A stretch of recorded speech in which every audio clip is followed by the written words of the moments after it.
Hi, we received this 3D wooden puzzle from Uplike as a gift so that we could kind of show you the process and what the pieces look like. This is going to be a knife at the end. So you could see each sheet has different puzzle pieces and you kind of pop those out. Hopefully you can tell there. And then there are different instruction sheets with the different panels of wooden pieces. So here my son is kind of layering them. They do end up being 3D actually with moving parts.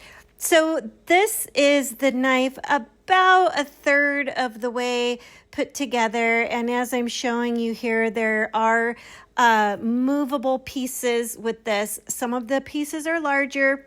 Some of the pieces are really tiny. And so you just kind of keep track of everything and just follow the instructions. This will be cool to see how this turns out.